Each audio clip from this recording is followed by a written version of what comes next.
Jambo na habari za asubuhi wapendwa wasikilizaji na watazamaji wa Kivu News Info popote pale mlipo, ikiwa ni ndani ya uhinje ya Jamhuri ya Kidemokrasia ya Kongo. Basi tunakaribisha katika matangazo yetu ya asubuhi ya leo, ni Jumaa tarehe 10 Julai mwaka 2026. Kwanza kabisa tunamshukuru Mwenyezi Mungu kwa kutujalia uzima na kutuamsha salama katika siku mpya. Tunamshukuru kwa ulinzi wake na kwa kutupatia nafasi nyingine ya kuendelea kufuatilia na kuwafikishia habari mbalimbali zinazogusa maisha ya jamii yetu. Mimi ni Teloja Longa, nitakuwa katika safari yetu ya habari za asubuhi nikuletea habari za punde kutoka ndani na nje ya Jamhuri ya Kidemokrasia ya Kongo, hususan maeneo ya Kivu Kusini, Kivu Kaskazini, pamoja na habari nyingine kuu za kitaifa na kimataifa. Basi endelea kwa pamoja nasi kupitia Kivu News Info, chombo chako cha habari zinazojizidi kukuletea taarifa za ukweli na kwa wakati na kwa uwajibikaji. Na endelea kujuza kwamba wewe ndio ulikuwa mara kwanza unakutana nasi kupitia mtandao wa YouTube.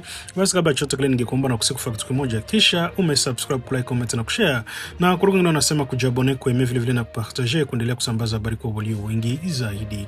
Na basi kama tayari utakomeshafanya hivyo, acha tuendelee kusema asante sana kwa kuchagua Kivu News Info kama kituo chako chema cha matangazo. Basi karibu tukupashe.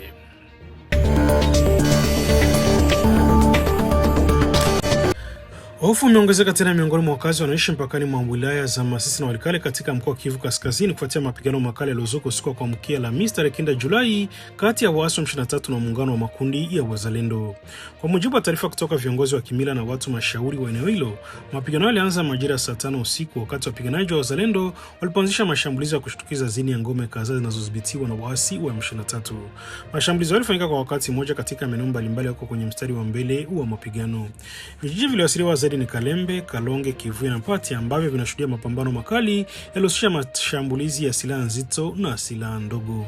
Milio ya risasi na mabomu iliendelea kusikika kwa saa kadhaa, huku mapigano yake yakiendelea kwa nguvu hadi majira saa 10 alfajiri.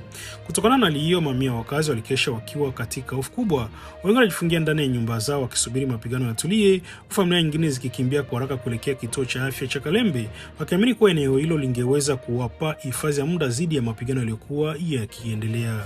Mashirika yanasema usiku ulikuwa wa hofu kubwa, huku milio ya silaha ikisikika kutoka pande mbalimbali.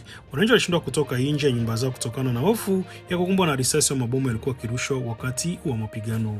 Baada ya mapigano kupungua nguvu asubuhi ya Alhamisi, baadhi ya familia zilizokuwa zimekimbia kituo cha afya zilianza kurejea majumbani mwao. Hata hivyo, wengi walijikuta mazingira ya hofu yakiendelea kutawala, wakihofia kwa mapigano yanaweza tena kuanza wakati wowote. Wale wanaonekana kutulia kwa muda mfupi, wakazi wa eneo wanasema kuwa bado wanaishi katika hali ya taharuki kubwa. Kwa zaidi ya wiki mbili sasa, maeneo yamekuwa kikumbwa na mapigano mara kwa mara kati ya waasi wa M23 na makundi ya Wazalendo, jambo ambalo limeathiri maisha ya kila siku ya wananchi. Shughuli za kilimo, biashara na usafiri zimeendelea kudorora kutokana na hali hiyo ya hofu ya usalama. Mapigano ya usiku kuamkia Alhamisi yanafuatia matukio mengine mabaya yaliyoripotiwa wiki iliyopita katika vijiji vya Kasake, Shangi na Rukenge. Kwa mujibu wa viongozi wa kimila wa Bashali Mokoto, vijiji hivyo vilikumbwa na mashambulizi yanayodaiwa kufanywa na wapiganaji wa waasi wa M23. Katika mashambulizi hayo, nyumba nyingi ziliripotiwa kuchomwa moto kwa makusudi, aliyoacha wananchi wengi bila makazi. Familia kadhaa zimepoteza mali zao, huku wengine wakikimbia bila kubeba chochote isipokuwa maisha yao. Taarifa za awali kutoka vyanzo vya eneo zinaonyesha kuwa watu wasiopungua 26 wameuawa katika mashambulizi hayo usiku za karibuni. Baadhi walioathirika walitekea ndani ya nyumba zao zilikuwa zikiwaka moto, huku wengine wakiripotiwa kufariki baada ya kushambuliwa na ndege zisizo na rubani maarufu kama drone. Hata hivyo, idadi kamili ya waathirika bado haijadhibitishwa rasmi, huku kukiwa na hofu kwamba huenda ikiongezeka kutokana na ugumu wa kufikia baadhi ya maeneo yaliyoathiriwa na mapigano. Kwa sasa kuna taarifa rasmi iliyotolewa na waasi wa M23 kujibu madai hayo, na mamlaka za serikali ya Jamhuri ya Kidemokrasia ya Kongo bado hajatangaza tathmini kamili hali ya usalama katika eneo hilo. Wakati wakazi wa Masisi na Walikale wanaendelea kutoa wito kwa serikali, viongozi wa ulinzi pamoja na mashirika ya kibinadamu kuchukua hatua za haraka ili kulinda maisha ya raia, kuwasaidia waliokimbia makazi yao na kuhakikisha misaada ya dharura inawafikia walioathirika na mapigano. Hali ya usalama katika eneo hilo inaendelea kufuatiliwa kwa karibu, huku wananchi wakitumaini kurejea kwa amani ili waweze kuendelea na shughuli zao za kawaida baada ya wiki kadhaa za taharuki na machafuko.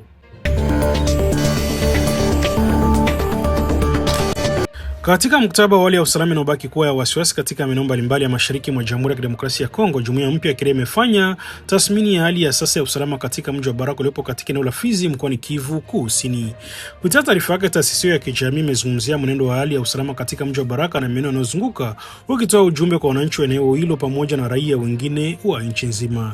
Jumuiya inasema kuwa kufuatia hali ya mgogoro na mapigano yanaendelea katika sehemu mbalimbali za Kivu Kaskazini na Kusini, ni muhimu kwa wananchi kubaki kuwa na umakini mkubwa kuepuka uvumi unaoweza kuongeza hofu na kushirikiana na mamlaka za usalama pamoja na viongozi wa eneo husika.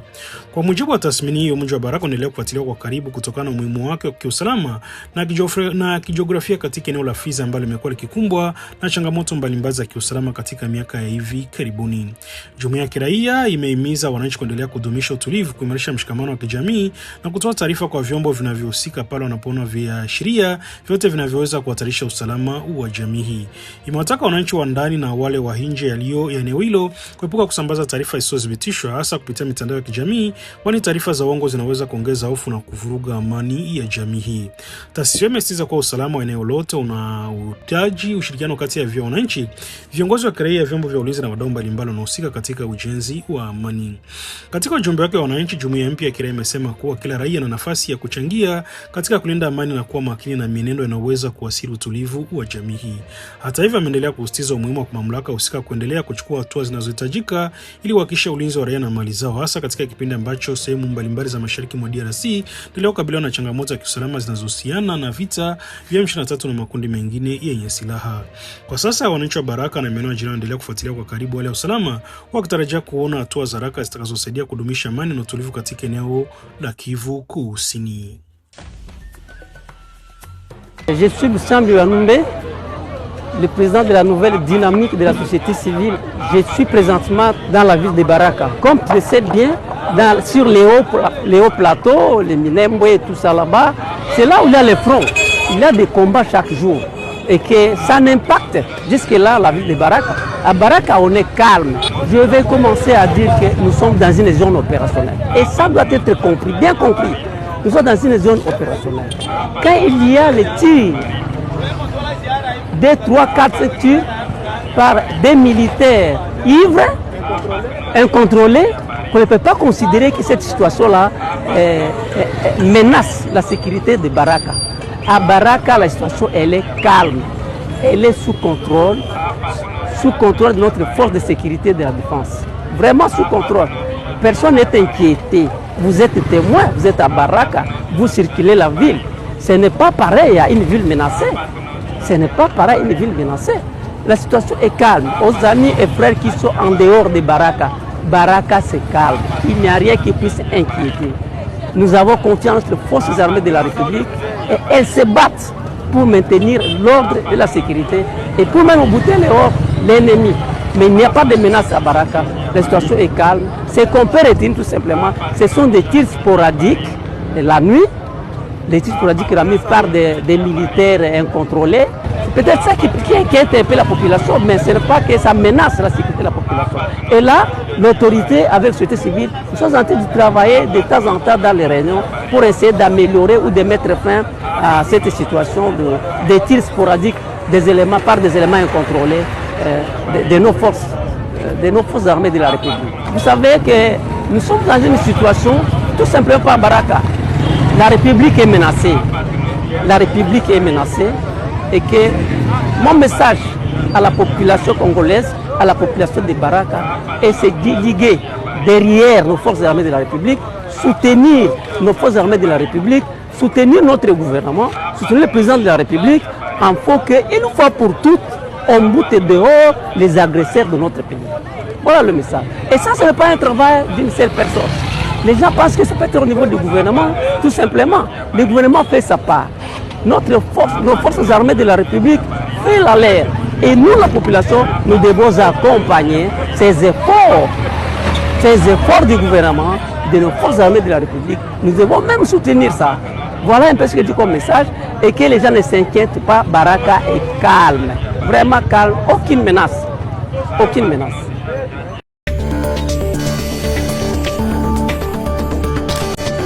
Mahakama ya kijeshi ya ngome ya Butembo Lubero inaendelea kuchukua hatua kali dhidi ya vitendo vya kiukwaji wa sheria ndani ya vikosi vya ulinzi na usalama nchini Jamhuri ya Kidemokrasia ya Kongo. Katika uamuzi uliotolewa baada ya vikao vya dharura vya kusikiliza kesi vilivyofanyika katika kijiji cha Kimbulu, eneo la Lubero, wanajeshi watatu wa FARDC wanaotumiwa kila mmoja kifungo cha miaka 12 gerezani baada ya kupatikana na hatia ya kushiriki katika ubakaji wa pamoja dhidi ya mwanamke mmoja mwenye umri wa miaka 28. Uamuzi uliotolewa baada ya kesi hiyo kusikilizwa kwa utaratibu haraka unaonekana kama kusikilizwa kwa kasi ya watu wazi, wakati wahusika bado wako kwenye hatua za mwanzo kukamatwa, jambo linalolenga kuhakikisha haki inatolewa bila kucheleweshwa kwa wasirika wa ukatili wa kijinsia. Wanajeshi watatu wote walikuwa wanatoka katika kikosi cha 21 cha ulinzi cha FARDC. Mahakama iliwapa hatia ya kushambulia kingono mwanamke huyo katika kijiji cha Kimbulu, eneo la wilaya Lubero, baada ya ushahidi uliwasilishwa na upande wa mashtaka kuonesha namna tukio hilo lilivyotokea. Kwa mujibu wa maelezo yaliyotolewa wakati wa kesi hiyo, tukio lilitokea usiku wa Jumapili kuamkia Jumatatu iliyopita. Ndio kwa mwathirika alikuwa akirejea nyumbani baada ya kumaliza shughuli zake za kila siku, ndipo alisimamishwa na wanajeshi hao. Baada ya tukio hilo, mwanamke huyo alitoa taarifa haraka kwa mamlaka husika, hatua iliyowezesha wanajeshi mmoja kukamatwa mapema. Kukamatwa kwao kulikuwa mwanzo wa uchunguzi ulipelekea kubaini waathirika wake wawili kufuatia tukio hilo. Wakati wa kusikilizwa kwa kesi hiyo mbele ya wananchi katika eneo la Kimbulu, maelezo yalitolewa na mtuhumiwa wa kwanza ilisaidia wachunguzi kufuatilia na kuwakamata wanajeshi wengine wawili waliotumiwa kushiriki katika tukio hilo. Baada ya uchunguzi na mchakato wa kisheria, mahakama iliamua kuwapa adhabu kila mmoja wa kuhukumu miaka 12 ya kifungo cha gereza. Baada ya kifungo hicho, mahakama pia ilitoa adhabu ya fedha kwa wahusika hao. Kila mmoja kati ya wanajeshi hao watatu ametakiwa kulipa faini ya pesa za Kongo 1215 kama gharama za kesi. Mwathiriwa kwa pamoja kumlipa mwathirika kiasi cha dola za Marekani 10,000 kama fidia kwa madhara aliyopata kutokana na tukio hilo. Uamuzi wao umepokelewa kwa baadhi ya wakazi wa eneo kama ishara muhimu katika mapambano dhidi ya kiukwaji wa sheria, hasa kwa vitendo vya ukatili wa kijinsia vinavyofanywa na baadhi ya watu wanaovalia sare za kijeshi. Mashirika ya kutetea haki za binadamu na viongozi wa eneo wamekuwa wakisisitiza mara kwa mara kuwa wanajeshi wanakiuka sheria lazima wajibishwe ili kulinda heshima ya vikosi vya ulinzi na kurejesha imani ya wananchi. Katika maeneo mashariki mwa Jamhuri ya Kidemokrasia ya Kongo, ambako jamii imekuwa ikikumbwa na changamoto nyingi za kiusalama kwa miaka kadhaa, ukatili wa kijinsia unaendelea kuwa moja matatizo makubwa yanayowasili wanawake na wasichana. Kwa hiyo hukumu hii ya mahakama ya kijeshi ya Butembo Lubero inachukuliwa kama ujumbe mbali kwa sare za kijeshi haziwezi kuwa kinga kwa mtu yeyote anayeshukiwa au kuthibitishwa kufanya uhalifu dhidi ya raia.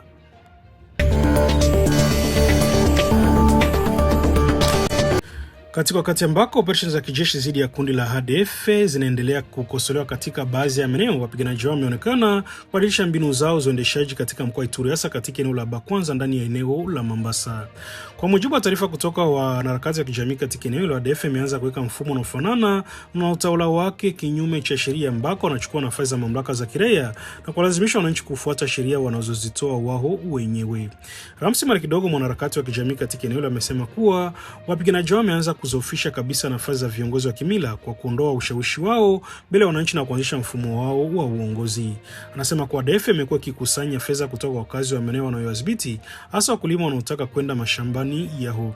Kodi hizo wanazozita jeto zinadaiwa kuwa ni lazima zilipo ili wananchi waruhusiwe kufikia maeneo yao ya kilimo. Kwa mujibu wa Ramsi Mara Kidogo, aliyo imekuwa ikilazimisha wananchi kuishi chini ya hofu, huku wakikosa uhuru wa kufanya shughuli zao za kila siku bila kupitia kwa wapiganaji hao. Mbali na kuanzisha mfumo wa ukusanyaji wa fedha, taarifa zinaeleza kuwa wapiganaji wa ADF wameongeza uwezo wa kijeshi kwa kutumia silaha zito pamoja na teknolojia mpya kama ndege zisizo na rubani maarufu kama droni. Droni hizo zinadaiwa kutumiwa kwa kundi hilo kufuatia mienendo ya wananchi pamoja na kuchunguza harakati za vikosi vya serikali vinavyofanya operesheni dhidi yao. Katika eneo la Pangoi, hali hiyo imeonekana wazi zaidi, ambako inadaiwa kwa wapiganaji wameweka alama zao za utawala kuonesha bendera ya kundi hilo na kutangaza eneo hilo kuwa sehemu ya kile wanachokita dola ya Kiislamu.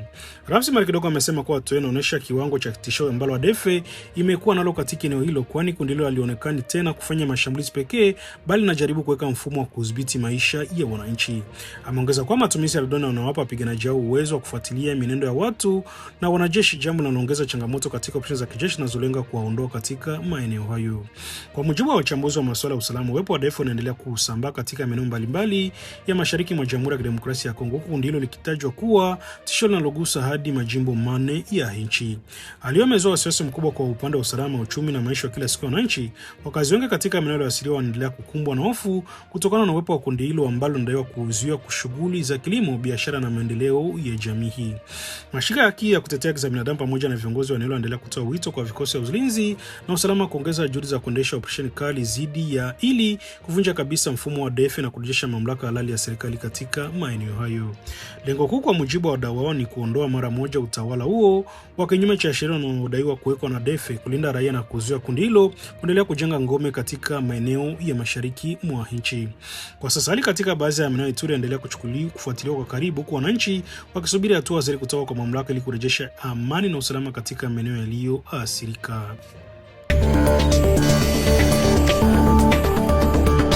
Uongozi mkuu wa jeshi la Jamhuri ya Kidemokrasia ya Kongo umetoa wito kwa wanajeshi wake wanaoshiriki katika operesheni za kijeshi kuongeza umakini na nidhamu katika matumizi ya simu za mkononi, hasa katika maeneo yenye mapigano. Katika ujumbe wa mashauri uliosainiwa Alhamisi tarehe 9 Julai na msemaji wa muda wa FARDC Luteni Kanali Mongba Azunkai Make, jeshi limeeleza kuwa matumizi yasiyo na udhibiti wa simu njanja katika maeneo ya operesheni yanaweza kuwa tisho kubwa kwa usalama wa wanajeshi pamoja na mafanikio ya operesheni zinazoendelea. Kwa mujibu wa taarifa hiyo, simu za mkononi inapashwa au kutumiwa bila tahadhari katika maeneo ya mapigano inaweza kutoa taarifa muhimu kwa adui, ikiwemo kufichua maeneo ambayo vikosi vimejipanga, kufuatilia mienendo ya wanajeshi na kubaini mikakati ya operesheni. Jeshi linasema kwa katika mazingira ya vita, taarifa yoyote na uvunja inaweza kutumiwa na maadui kupanga mashambulizi dhidi ya vikosi vya serikali. Hivyo matumizi mabaya ya simu moja pekee yanaweza kuhatarisha maisha ya wanajeshi wengi walioko katika operesheni. Katika ujumbe wa tahadhari, viongozi wa FARDC umewataka wanajeshi wote wanaofanya kazi katika maeneo ya mapambano fuata kwa makini maagizo yanayohusu matumizi ya vifaa vya mawasiliano. Miongoni mwa maagizo yaliyotolewa ni kuepuka kutumia simu bila ruhusa katika maeneo ya mstari wa mbele wa mapigano, pamoja na kusambaza taarifa nyeti kupitia mitandao ya kijamii au programu za mawasiliano kama ujumbe wa kawaida. Jeshi limeonya dhidi ya kusambaza taarifa zinazohusu idadi ya wanajeshi walipo katika eneo fulani, mapigano, operesheni, njia zinazotumiwa na vikosi, maeneo ya kuweka au kwa askari, harakati za kijeshi. Kwa mujibu wa FARDC, taarifa hizo zinapaswa kulindwa kwa kiwango cha juu kwa sababu inaweza kumsaidia adui kupata faida katika uwanja wa mapambano. Jeshi limewataka wanajeshi kutoa taarifa haraka pale wanapogundua uwezekano wa uvunjaji wa taarifa za kijeshi unaweza kuhatarisha usalama wa operesheni au maisha ya wenzao. Katika ujumbe wa FARDC imesisitiza umuhimu wa kile kinachokita nidhamu ya taarifa, kieleza kuwa ulinzi wa taarifa ni sehemu muhimu ya ulinzi wa wanajeshi wenyewe. Hatua hii ya FARDC inakuja wakati ambako jeshi linaendelea kufanya operesheni katika maeneo mbalimbali yenye changamoto ya kiusalama mashariki mwa nchi, ambako vikosi vya serikali vinakabiliana na makundi mbalimbali yenye silaha. Kwa hiyo uongozi wa jeshi umewataka wanajeshi wake kuwa waangalifu zaidi, kuhifadhi siri za kijeshi, kuepuka matumizi yasiyo lazima ya simu na kubaki makini katika kutekeleza majukumu yao ya kulinda taifa. FARDC imetimisha kuwakumbusha wanajeshi kuwa ushindi katika operesheni za kijeshi hautegemei silaha pekee, bali pia unahitaji nidhamu, umakini na ulinzi mkubwa wa taarifa zinazohusu shughuli za kijeshi.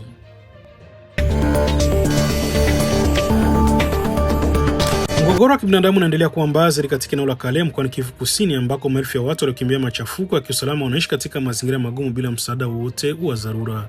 Zaidi ya familia 2700 za wakimbizi wa ndani ambazo zilikimbia vurugu katika vijiji mbalimbali vya Kivu Kusini pamoja na baadhi ya maeneo ya wilaya jirani ya Masisi mkoani Kivu Kaskazini kwa sasa zinaishi katika hali ya mateso makubwa, huku zikabiliwa na ukosefu wa chakula, maji safi, makazi bora na huduma za afya.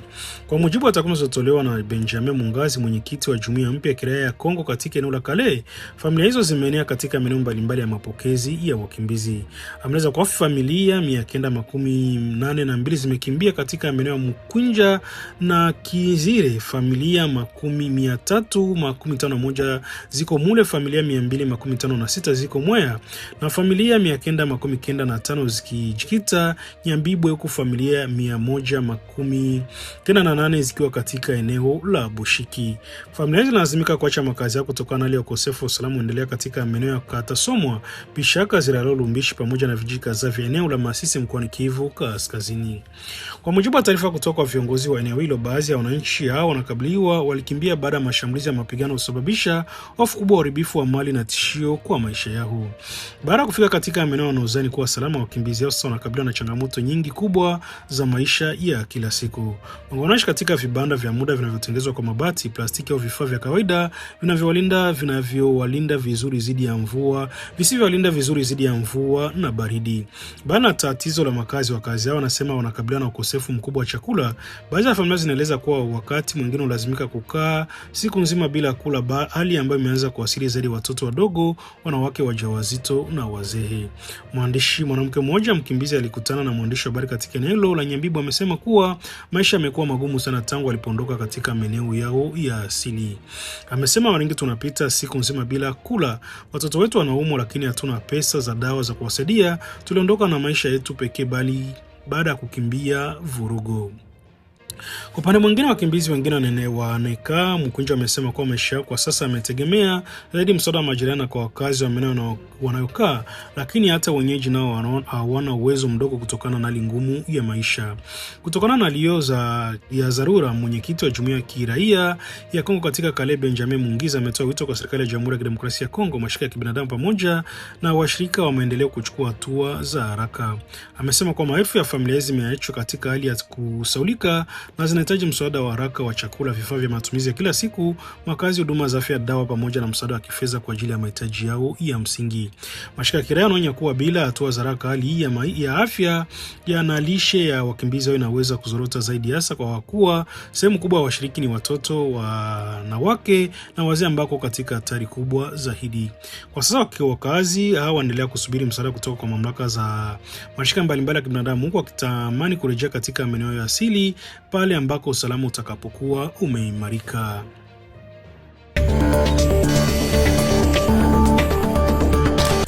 Katika mkoa wa Ituri, wafanyakazi wanahusika na usafi wa mazingira katika kituo cha matibabu cha Ebola kilichopo katika hospitali ya SMG mjini Bunia wamesitisha shughuli zao kuanzia Jumatano tarehe 8 Julai. Uamuzi umefikiwa baada ya wafanyakazi hao kudai kutokulipa mshahara wao kwa zaidi ya mwezi mmoja. Wanasema mnachukua hatua hiyo kusimamisha kazi ili kuvutia umakini wa mamlaka husika na kupata suluhisho la haraka kuhusu malipo yao yaliyocheleweshwa. Wafanyakazi wanajulikana kama wahudumu wa afya hygieniste, wana jukumu muhimu katika mapambano dhidi ya ugonjwa Ebola, hasa katika kuhakikisha mazingira ya matibabu yanakuwa salama na kuzuia uwezekano wa kusambaa kwa maambukizi. Miongoni mwa majukumu yao makubwa ni kusafisha na kuua vidudu katika maeneo mbalimbali ya kituo cha matibabu, kuhakikisha viumbe vya wagonjwa vinalindwa kwa usalama, kusafisha maeneo ya huduma za afya pamoja na kusimamia upatikanaji salama wa taka zinazotokana na matibabu. Kusimamishwa kwa kazi kwao kunaongeza wasiwasi kuhusu utendaji wa shughuli za kila siku katika kituo hicho, kwa sababu kazi zao ni sehemu muhimu ya mfumo wa kuzuia maambukizi, hasa katika mazingira yanahudumia wagonjwa wanaosikiwa au kuthibitishwa kuwa na Ebola. Kwa mujibu wa taarifa kutoka kwa wafanyakazi hao, wamekuwa wakifanya kazi katika mazingira magumu huku wakisubiri malipo yao ambayo yamechelewa kwa muda wa zaidi mwezi mmoja. Wanasema hali hiyo imeathiri maisha yao kila siku na uwezo wao wa kukidhi mahitaji ya familia zao. Wameomba mamlaka husika pamoja na washirika wanaohusika na shughuli za kukabiliana na Ebola kuchukua hatua za haraka ili kuhakikisha mishahara yao inalipwa na shughuli za usafi zinaendelea katika kituo hicho. Kituo cha matibabu cha Ebola cha hospitali ya SM nchini Bunia ni miongoni mwa maeneo muhimu yanayotumika katika maandalizi ya mwitikio dhidi ya ugonjwa huu katika mkoa wa Ituri ambao umewahi kukumbwa na changamoto za magonjwa ya mlipuko. Wadau wa afya wanaonya kuwa usafi wa hali ya juu ni nguzo muhimu katika kudhibiti Ebola, kwani ugonjwa unaambukizwa tu kurahisi kupitia mawasiliano ya majimaji ya mwili wa mazingira nayo yaliyochafuliwa. Kwa hiyo kusimamishwa kwa shughuli za wahudumu wao kunaonekana kama changamoto inahitaji suluhisho la haraka ili kuepusha kuvurugika kwa huduma muhimu za kinga na za kudhibiti maambukizi. Hadi sasa wafanyakazi wanaendelea kusubiri majibu kutoka kwa mamlaka husika, wakisisitiza kuwa wako tayari kurejea kazini mara tu madai yao ya msingi yatakaposhughulikiwa.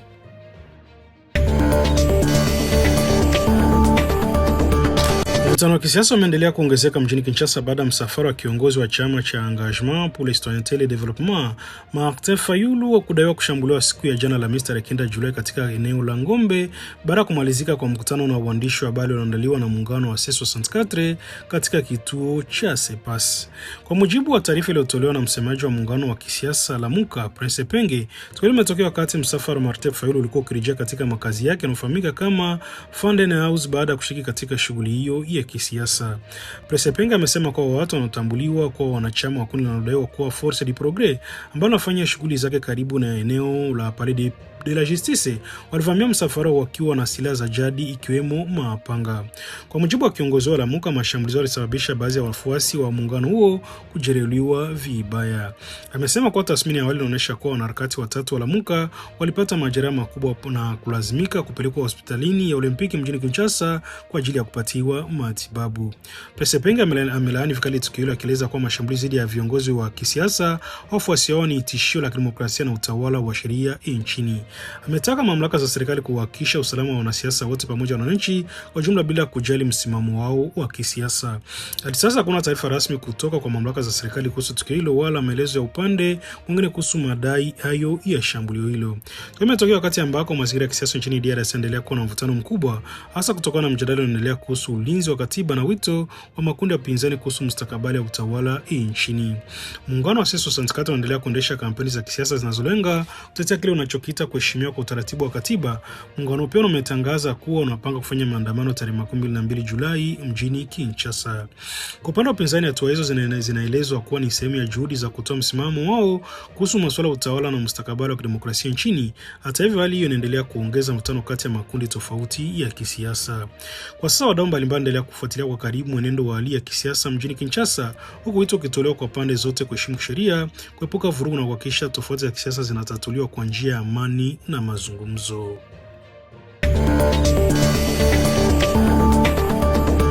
Ndugu mpendwa msikilizaji na mtazamaji wa Kivu News Info, ni hapo ndipo tunafika mwisho wa taarifa yetu ya asubuhi ya leo, kwa ni Jumaa tarehe 10 Julai mwaka 2026 kupitia Kivu News Info.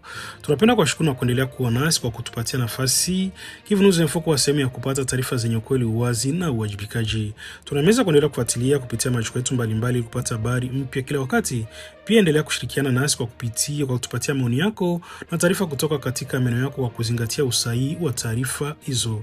Basi Mwenyezi Mungu endelee kubariki, kulinda na kutupatia siku njema yenye amani na mafanikio katika shughuli zetu za kila siku. Mimi ni Teloje Longo, na kwa niaba ya timu nzima Kivu News Info na kutakia asubuhi njema, na tutaendelea kuletea habari nyingine katika vipindi vyetu vijavyo. Bye bye na chao, baki salama.